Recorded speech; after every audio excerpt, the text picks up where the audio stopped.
Bonsoir les limiers du mardi, soyez les bienvenus. Notre enquête de ce soir nous emmène sur une affaire qui peut paraître simple au premier abord, mais qui s'avère peut-être plus complexe que ça. Mais d'abord le générique, et je vous en reparle tout de suite après.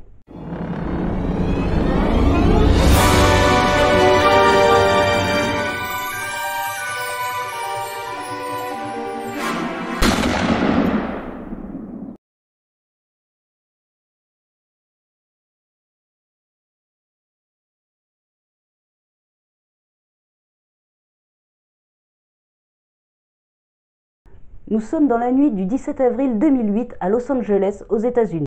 Lindsay Cornwell appelle le 911 dans un état de panique avancé.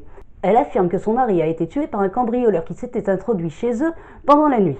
Après son appel, une patrouille de police ne met que quelques minutes à arriver sur les lieux du crime. Effectivement, le mari de Lindsay Cornwell, Jack Cornwell, gît dans son lit, une balle de 9 mm dans la tête. La jeune femme explique aux policiers qu'elle et son mari étaient en train de dormir lorsqu'un bruit l'a réveillée.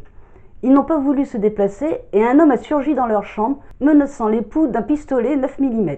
Aucun des deux agressés n'a pu réagir à temps et une balle a été tirée, atteignant le mari en pleine tête.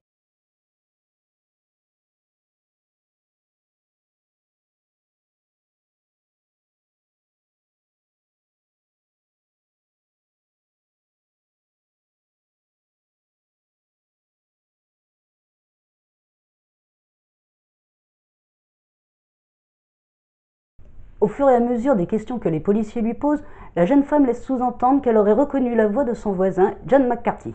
Bien entendu, elle n'en est pas vraiment sûre, mais le son de la voix de l'agresseur lui a fait penser tout de suite à cet homme. Une fois qu'une équipe de police de renfort et le médecin légiste sont arrivés sur place, les deux policiers arrivés en premier ont décidé d'aller faire du porte-à-porte et d'interroger le voisin suspecté par la femme.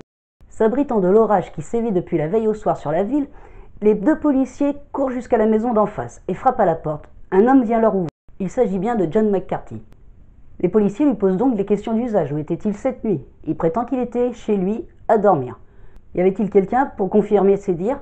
Bien entendu, l'homme était seul cette nuit-là. Il continue en demandant si il s'entendait plutôt bien avec son voisin d'en face.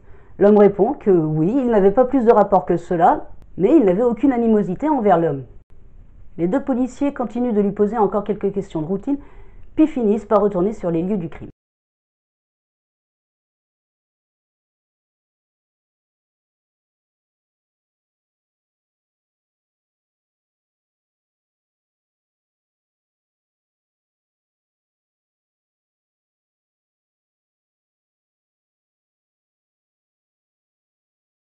Entre-temps, l'inspecteur Hoover, chargé de l'affaire, est arrivé sur les lieux.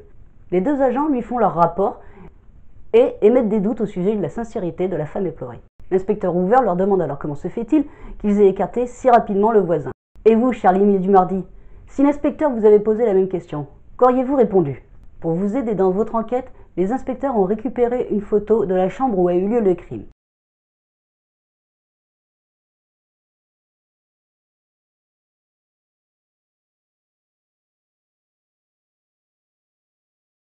À vous maintenant de trouver pourquoi les deux agents innocentent le voisin John McCarthy, mais accusent la femme de la victime.